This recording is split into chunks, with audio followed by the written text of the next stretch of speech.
Primer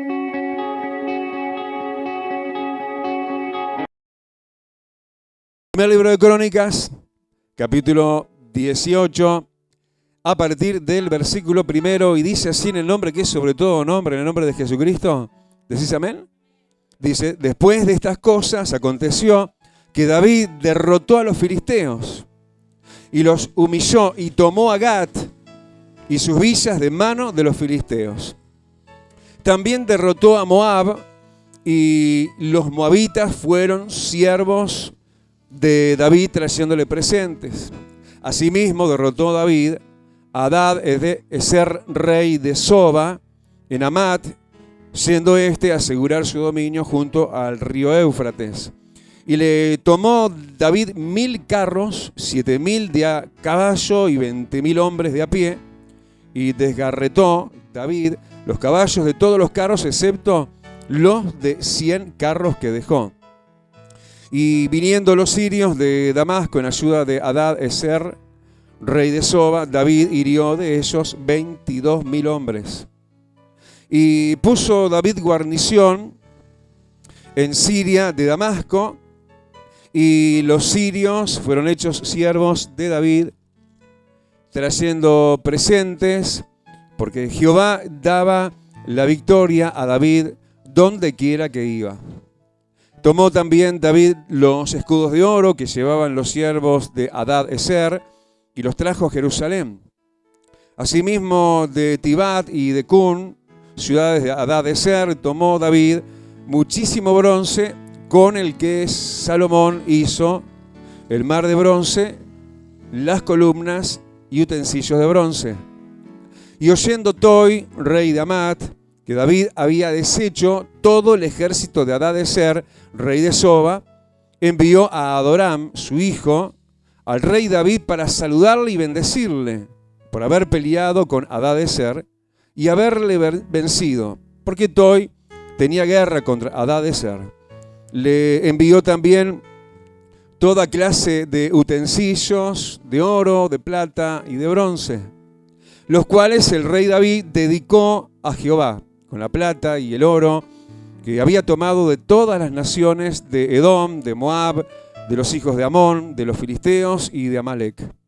Además de esto, Abisai, hijo de Sarbia, destrozó en el valle de la Sal a 18.000 edomitas y puso guarnición en Edom, y todos los edomitas fueron siervos de David, porque Jehová daba el triunfo a David donde quiera que iba. Hasta ahí la lectura. Padre, gracias. Infinitas gracias, Señor, y de oro es cada día más, por lo muchísimo que tú te das y te sigues dando como en la cruz del Calvario, lo cual nos llena de gozo y de alegría. Y que podamos, amado, en toda suerte de tu bendición, hoy ser bendecidos y recreados, sin, Señor, nada que lo impida. Te lo pedimos y te damos a ti el honor y la gloria, Rey. Sintonízanos en tu Hijo, amado, y que estemos en la misma frecuencia del cielo, donde todo anuncia victoria y gloria. En el nombre de Jesús, amén, amén y amén. Hermanos, tomen asiento.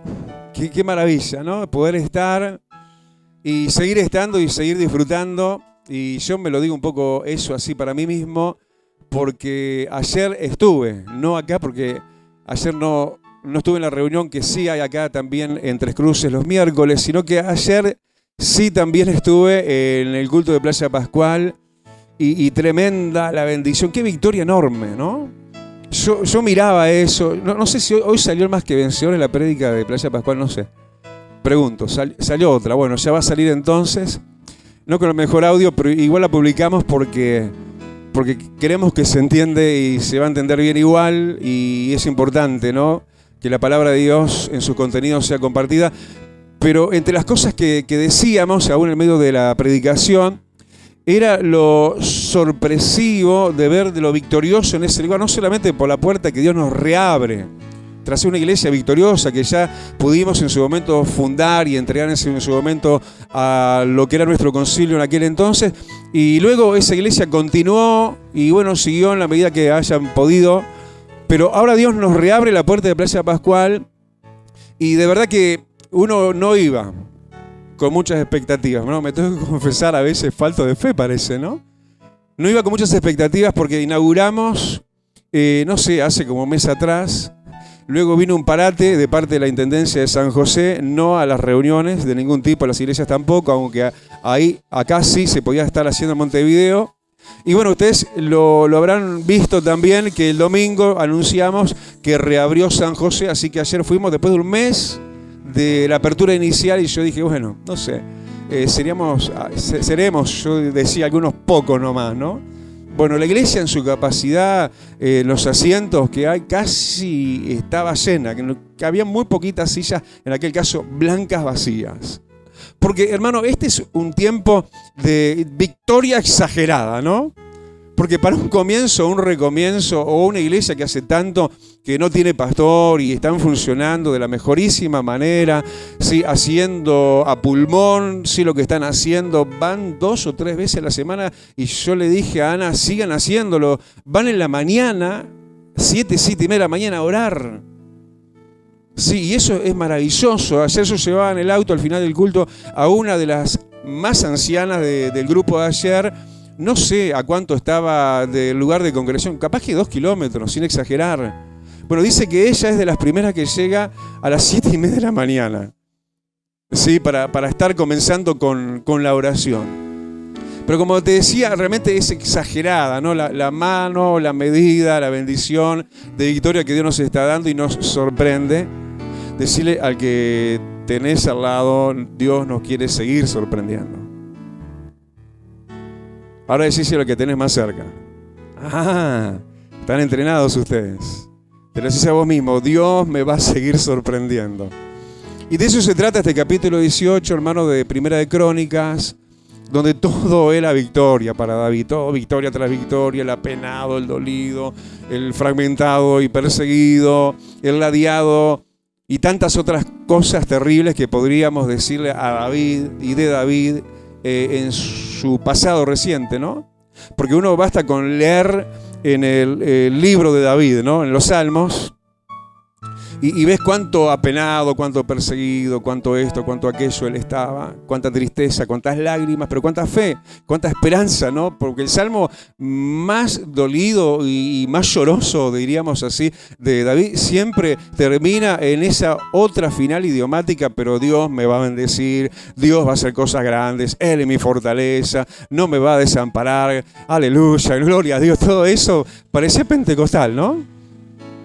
Pero lo cierto es que les llegó el tiempo. ¿Cuántos levantan su mano y se dicen, me llegó el tiempo a mí también? Y este es el tiempo, hermano. Este es el tiempo que Dios nos está anunciando de lo visible aún, que nos está dejando ver primeras grandes gotas de lluvia. Sí, y esto fue así como te decía, para un David que estaba en sus antecedentes, ¿no? Los ha dicho, primeramente, ¿por qué no llamarlo a eso? Ya mencionado, su formación, su hablante, ¿no? Porque ¿qué fue eso? Sino que David fue sobado. Pastor, hable en términos ciudadanos porque eso suena a campo, ¿no? Sí, sobar es algo que se hace con la lonja. Pastor, siga explicándonos porque no sé de qué está hablando. Que se hace con el cuero en crudo. Se cuerió el vacuno, se saca la lonja que se quiere hacer para lo que se quiera hacer y se tornea para un lado, la torneas toda sin que quiebre y la sobás. ¿Sobarla qué quiere decir? Agarrás un martillo, no de hierro, de madera y plan, clan, clan, clan, clan, de un lado del otro. Y así estamos nosotros, muchas veces de un lado del otro, ¿no? Y de repente, ¿qué tiene que hacer el paisano? Tiene que tornear ahora la lonja para el otro lado. ¿Sí? Y cuidando mucho de no quebrar la lonja, porque si le pega demasiado y muy fuerte y que lo amarque, ya no va a servir. Para lazo no sirve por lo menos. Capaz que para riendas. Pero Dios sabe hasta dónde, ¿no? Y cuánto machaca o permite que seamos machacados y nos tornea para un lado, nos tornea para el otro. Y ahí escribimos salmos también nosotros, ¿no? Nos entristecemos, nos lamentamos, lloriqueamos y nos alegramos también. Pero David era, también nos cuenta el capítulo anterior, que justamente ¿no? es precedido todo lo que estamos hablando de este tiempo de victoria que le vino a él en el capítulo 18, dice claramente, después de estas cosas, precedido entonces de qué? De que Dios pactó con David. ¿Cuánto dice, pastor, Dios conmigo también pactó? ¿O no? ¿Verdad que Dios pactó contigo? Vaya que sí. Él se pactó contigo y a través de sí mismo, a través de su único y preciosísimo Hijo, Él estableció con nosotros su nuevo pacto, el pacto de la gracia. Él pactó con nosotros en cuanto a ese pacto que tiene ida y vuelta, todo pacto. Él ya hizo y cumplió absolutamente todo, no hay nada que añadirle a los sufrimientos de Cristo. Y Él dijo, consumado es, pero en todo pacto está la parte bilateral, está nuestra parte y nuestra respuesta. Es decir, así como pacta Él con nosotros tenemos que pactar con Dios. Así que renová tu pacto, confirmá tu pacto con Dios, afirmalo. Hacé notorio que tu pacto sea firme y esté firme. Y que no esté vuelto atrás ni un poco más flexible y menos comprometido. Un pacto es pacto. Y es todo por el todo. Jesús no se reservó nada, lo dio todo. Dios el Padre no se quedó con lo mejor, dio lo mejor. ¿Cuánto dice yo también te voy a dar lo mejor, Dios? Él no mandó un querubín. Él mandó a lo mejor, mandó su propio Hijo. Y nosotros somos los que tenemos que pactar y no quedarnos con nada. Y le pactamos a Dios realmente con todo lo mejor y con toda nuestra fuerza y con toda nuestra vida hasta la última gota, si fuera necesario de sangre. Amén. Pero déjame decirte también que el pacto de Dios, y esto viene bien, seguro le va a venir como música a los oídos a algunos padres y algunas madres, el pacto de Dios con David, y vaya que con nosotros más todavía, porque es mucho mejor el pacto de Dios en este tiempo que aún el que hizo con David en aquel tiempo. Pero el pacto que aún hizo con David incluía la descendencia de David. Empezó a hablar en el capítulo 17, después vos lo repasás. Empezó a hablarle en el pacto que estaba haciendo Dios con David, empezó a hablarle de su descendencia, de que habría de bendecir a su hijo, quien vendría después de sus lomos, Salomón. Y cómo Salomón esto y aquello y lo otro. Así que no importa lo que vos veas hoy de tus hijos, Dios pactó contigo y con los tuyos. Y aún después que vos y yo nos vayamos, si no viene Cristo antes, el Señor se va a quedar con nuestros hijos. De hecho, es lo que le dice Dios a David, versículo 11, cuando tus días sean cumplidos para irte con tus padres, bueno, te vas a ir, vas a morir, pero yo voy a levantar descendencia. Y él, tu hijo, me va a edificar casa, va a estar la música de la iglesia, no sé, va a ser un predicador.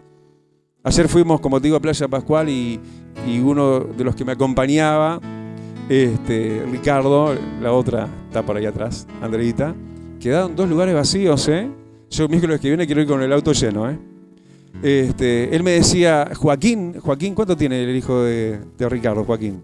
¿Qué tiene? ¿6, 7 años? ¿Llega? 4 o 5.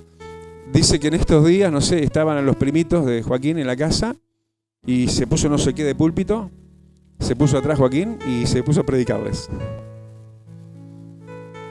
Y le decía, los árboles los hizo Dios.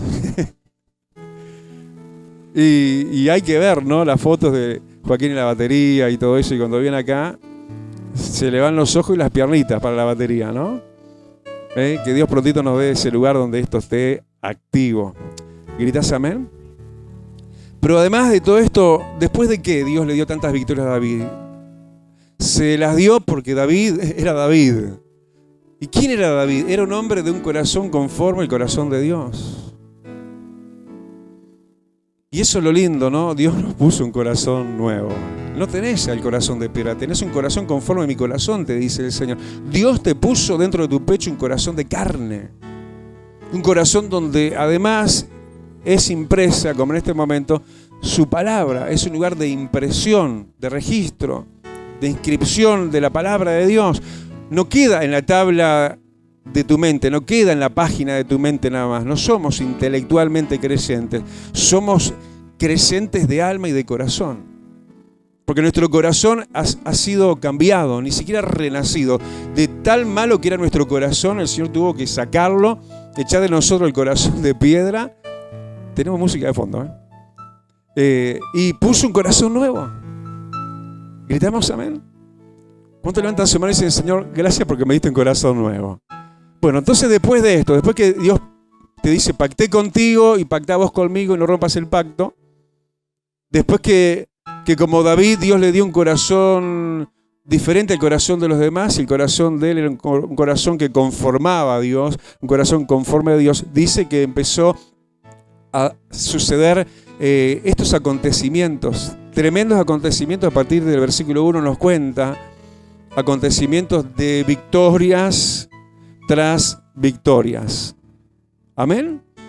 Sí, porque fue una primera vez que dice el versículo 1 que él derrotó, pero vino una seguida otra vez, versículo 2, que también habla que el Señor le da otra nueva victoria a David, y una tercera vez. Es decir, se suman y se van a seguir sumando, y yo creo que vamos a perder la cuenta, ¿no? Es como que Dios nos deja contar la cuenta de 3 derrotas de enemigos en los primeros 3 versículos para decirnos, ¿no?, que vamos a vencer en todos, absolutamente todos los planos. ¿Amén? Tanto que dice que en lo primero que Él venció, en lo primero que vos y yo vamos a vencer y estamos venciendo y hay que seguir venciendo y empezar a vencer más que nunca, es primero a quienes, dice ahí, a los filisteos. Y los filisteos eran extranjeros. Nosotros tenemos que sacar lo que es extranjero en nosotros, todo lo que no es de Dios, todo lo que viene de fuera de muros, toda la extranjería, todo lo filisteo. Los filisteos era gente tan de afuera que en sus orígenes los filisteos eran europeos. Y nosotros que tenemos por todos lados llamándonos a la puerta, ¿no? 1.000 millones de cosas que vienen del extranjerío, que viene de esa extranjería de un mundo editor de tantas cosas que pasan a ser apetecibles en nuestra humanidad porque son creadas por la propia humanidad, infladas por el mismo infierno, y que atienden los gustos del ser humano. Pero nosotros, que tenemos un corazón nuevo y tenemos realmente bien delineadas las fronteras, sabemos y sepamos qué es de Dios y qué no es de Dios. Y lo extranjero, lo filisteo, lo del mundo, del lado afuera. ¿Gritás amén? Nada tiene que estar de allá acá adentro. Pero además, la sobrenota, ¿no?, de David, que dice que además, aclara, tomó a Gat. Gat era la ciudad filistea más cercana a Judá. Hay cosas de este mundo que no nos son tan cercanas, que le damos así de taquito y se van, listo, no hay problema con eso, no hay grandes problemas con eso, pero hay Gad en nosotros, hay, como dice ahí, algo que está súper cercano a nosotros, a nuestros gustos, cercano a lo medular de nosotros, a lo Judá de nosotros, donde además en Gad habitaban gigantes. Hay quienes enfrentan gigantes, sus gigantes. Cosas extranjeras, cosas del mundo, cosas de la vida pasada, que están cerquita, muy adentro. Bueno, en este tiempo, si no pudiste vencer en otro tiempo, en este tiempo vas a vencer a tu Gat. Vas a vencer tus gigantes, vas a vencer eso que está muy ahí cerquita tuyo, muy cerca de tu alma, de tu corazón, muy algo inminente, pero ocupado por lo extranjero, algo que no es de Dios. Yo pregunto, ¿pero cómo pudo quedar Gat de pie esta ciudad, siendo que estaba tan cerca de Judá? Y bueno, analizando un poquito más de información, parece que Josué no pudo, al principio por lo menos, vencer a los de Gat. Josué, después sí, pero sí ahora David podía vencer, porque era un tiempo para buenas. ¿Cuántos dicen conmigo? Este es un tiempo para buenas. Este es un tiempo que voy a poder con mis gigantes. ¿Gritamos amén? Pero también dice que, versículo 2, que derrotó a Moab. Y Moab era un hijo de incesto. Era un hijo de Lot, pero a la vez era hijo de una hija de Lot. hijo de incesto, de impureza sexual, lujuria. Pero venció eso también. Uno de los pecados más terribles del ser humano es justamente eso, los desórdenes sexuales. Porque el sexo lo creó Dios y está bien en su debido orden, en su debido lugar y en su debido momento en el matrimonio, única y exclusivamente. No alcanza con amarse. Hay gente que dice, bueno, nos amamos, listo. ¿Para qué? Eso es solo un papel. No, el matrimonio no es solo un papel, es un pacto divino, es algo creado por Dios. Es de entre el encuadro donde si se está allí se puede ser bendecido. No digo que no vaya a tener problemas, pero aún teniendo los problemas, Dios va a estar ahí peleando, batallando y ganando. Pero lo cierto es que en Moab, los desórdenes entonces sexuales, la lujuria, las cosas, esas que estaban de pie todavía, que estaban ahí, que estaban muy bien guardadas. Hay datos alarmantes en este sentido, ¿no? Aún dentro del pueblo de Dios, dentro del liderazgo aún, y dentro aún de lo pastoral. Hay datos alarmantes de lo que luego puede llegar a pasar si no se vence. ¿Cuántos dicen conmigo, quiero vencer a Moab en mi vida también? Amén.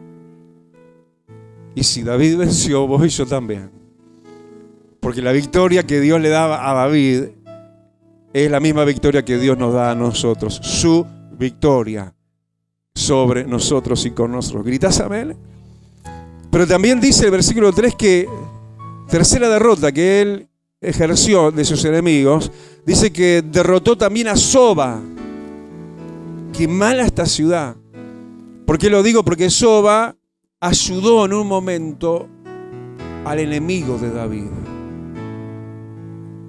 ¿Cuántos saben que hay gente que se deja usar, ¿no? O se descuida, no sé, tiene las defensas bajas, o no son directamente de Dios y terminan siendo usados por nuestro enemigo? Y directa o indirectamente se transforman como enemigos, porque terminan siendo canales, instrumentos de maldad, pasan a ser Saba. Y eso no nos deja de preocupar, no apuntamos los cañones hacia eso porque tenemos que orar por nuestros enemigos, tenemos que bendecir a los que nos maldicen, tenemos que pedirle a Dios misericordia y decirle, Señor, no sabe lo que hace, como era Soba, no sabe lo que hace. Pero sí es verdad, está aliado con el enemigo. Mirá cómo lo usa el diablo, uno dice, ¿no? Mirá. ¿Y eso va a ser así para siempre? No, en un tiempo como es de victoria, aún los aliados con Satanás y los mismos infiernos, sí, van a caer delante de ti. Y caer significa no solamente que Dios te va a librar, sino que van a caer en ellos las tinieblas que hay en ellos. La mejor caída que pueda haber es que eso, ¿no? Que se desarme todo armamento y fortaleza espiritual en los tales y Dios los transforme. Dios es especialista en transformar en este plano, ¿no? Enemigos en hermanos en Cristo. Y si no, fíjate en la vida de Saulo, porque me persigue, y luego terminó siendo Pablo. Un enemigo fue transformado en uno de nosotros. Pero Dios obró. Dios derrotó y sigue derrotando a Soba. ¿Cuántos dicen en mi vida y en mi caso también? Amén. Pero además, en ese tiempo de victoria, versículo 4, ¿qué? Otra cláusula que se repite como la anterior, de que veníamos viendo cómo una y otra vez se repetía la palabra derrotó a David.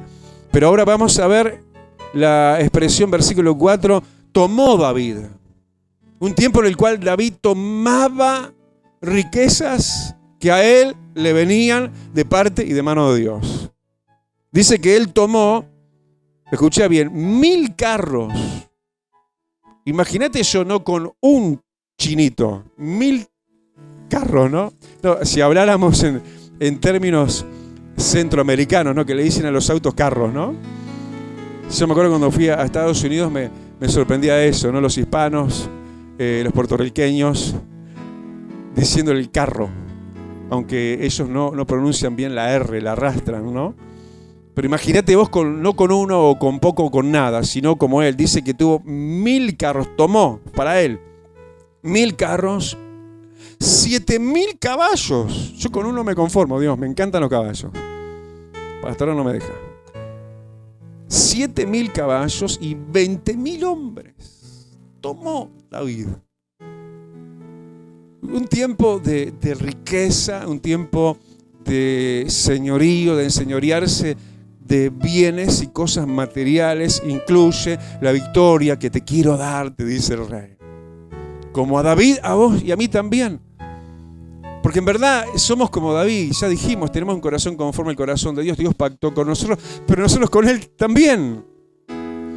Sí, y estamos avisados de que hay un almanaque divino, un tiempo, una hora señalada, que es esta, según capítulo 18, que le llegó también a David, donde él entonces toma riquezas, pero como decíamos, esto se sigue repitiendo, tanto como lo que veíamos ahora también en el versículo 7, donde expresa lo mismo. Tomó también David, dice acá, escudos de oro, y dice que ahora, tocante a lo de más valor, porque hasta ahora eran caballos, eran carros, era gente, por siervos y todo eso, pero ahora cuando se trata aún de lo de más valor, se lo dedica a Dios. Claro, este hombre tenía un corazón conforme al corazón de Dios. Los que tenemos un corazón conforme al corazón de Dios no le damos a Dios lo de menor valor, le damos el oro, le damos lo de mayor valor, como David. Yo no escuché ningún amén o estoy quedando sordo. Estaban ahí, ¿no? Lo de más valor, él lo escoge. Dice, lo de oro lo trajo a Jerusalén, al templo, que ni siquiera él iba a fabricarlo, lo iba a hacer Salomón. Asimismo, también versículo 8, muchísimo bronce, que luego Salomón lo hizo, el mar de bronce y las columnas y utensilios de bronce. Impresionante.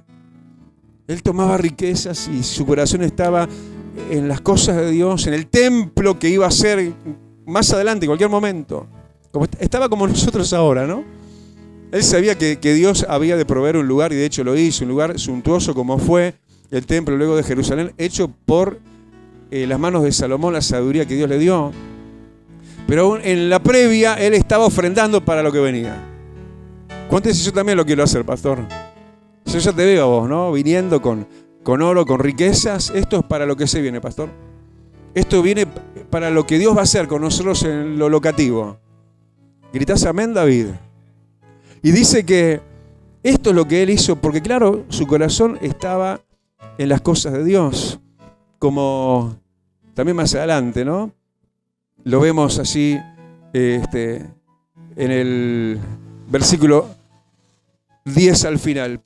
Pero volviendo a la página, también en el versículo 6 hay otra cosa destacable y a destacar que hizo David. Tras todas las bendiciones y victorias que Dios le estaba dando, él aseguró victoria, victoria. ¿Qué hizo?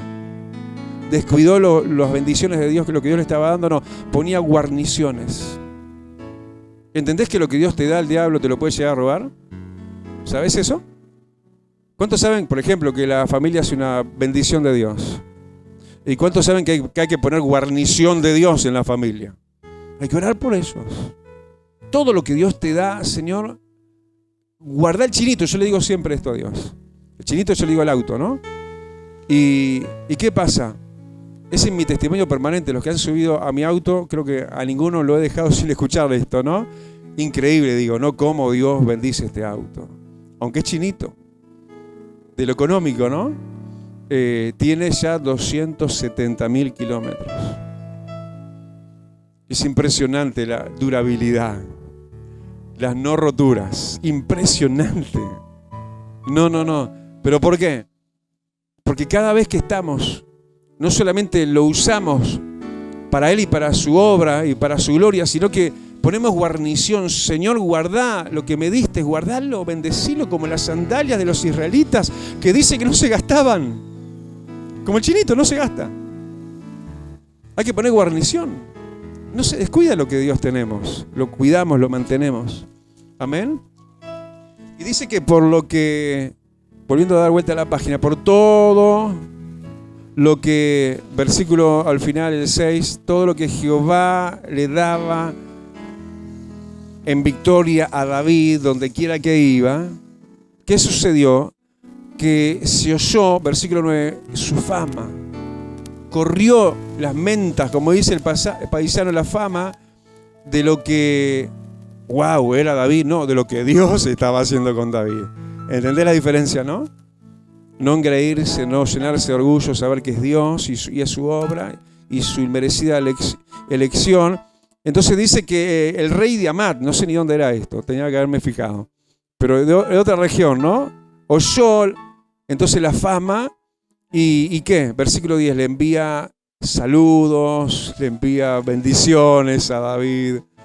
Qué lindo, ¿no? Cuando entra esa buena, ese tiempo bueno, ese tiempo aceptable, donde quizás muchos lo que les ha dolido es el corazón por lo que han escuchado sus oídos, ¿no? Palabras duras, violentas. Como David, que tenía gente violenta a su alrededor. Leemos los salmos y ya sabemos eso. Pero de repente vino la hora buena, ¿no? Ahora la gente lo amaba, lo bendecía, lo saludaba. Le enviaba bendiciones por WhatsApp. Y además le agradecían. ¿Por qué? Versículo 10. Porque David había vencido también no solo sus propios enemigos, enemigos de otros. Victorias nuestras son de bendición también para otros. Y eso es lo que estaba pasando. Dice que le envía entonces saludos, pero también la gratitud. Gracias que venciste a Hadadezer, porque también era mi enemigo. Así que lo que estamos haciendo en esta semana de ayuno, que es vencer, fortaleza al enemigo, no solo es para nosotros, sino mucha gente va a estar agradecida, porque va a recaer sobre ellos también la bendición de Dios sobre nosotros. Amén. Y absolutamente todo lo que David recibía, como en este caso también le enviaban, final del versículo 10, le enviaban toda clase de utensilios, oro, plata, bronce. ¿Se olvidó de Dios? ¿Se olvidó de la obra de Dios? No, también en este caso, y aclara más aún, versículo 11, el rey David lo dedicó a Dios. Tomá, Señor, me despojo, esto me lo dieron, pero es tuyo y es para ti.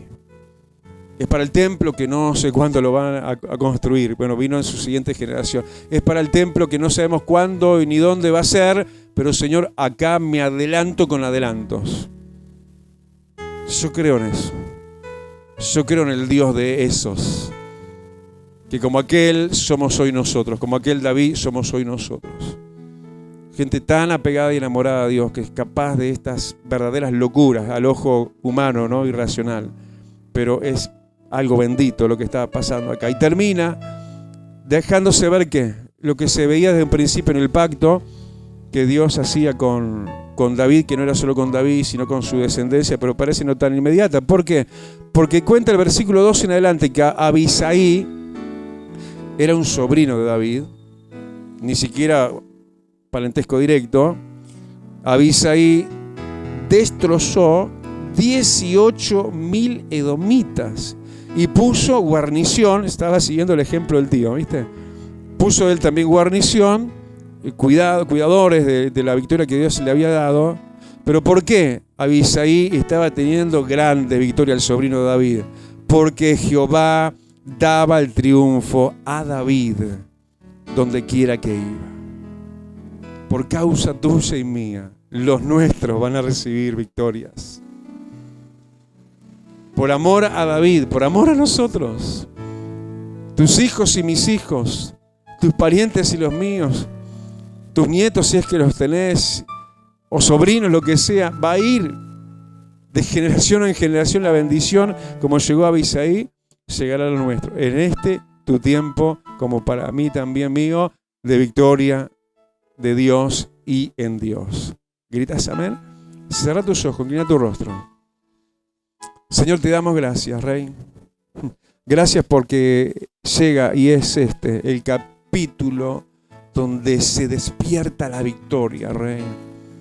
Hemos sido sobados, pero no con martillo de hierro, de madera. Nos has golpeado con el tono de golpe necesario para irnos amoldando y que seamos lo que es luego el cuero sobado algo blando, maleable y de uso de quien que quiera empuñarlo en su mano. Gracias, Señor, porque eso es lo que hace con nosotros las pruebas.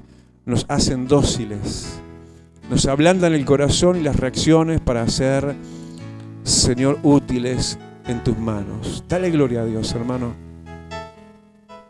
Pero no solamente porque viene y este ya es un tiempo de victoria. Dale gloria a Dios por lo que antecede a este tiempo. Porque no son en vano los sufrimientos. Dios no hace doler a nadie por su propio gusto siquiera, porque Él se duele del castigo aún. Y aún cuando hay este tipo de dolores, pero como decíamos recién, con propósito, como en el caso de David, Dios se duele. Dios anima, Dios alienta, Dios te dice, sostenete en mí, mantenete, no te derribes, porque yo algo bueno estoy haciendo en ti. Yo te ayudo. Pero todo eso llegará a término, en algún momento pasarás una línea y llegará a ti lo de Dios, lo prometido, porque Dios no es hombre para mentir.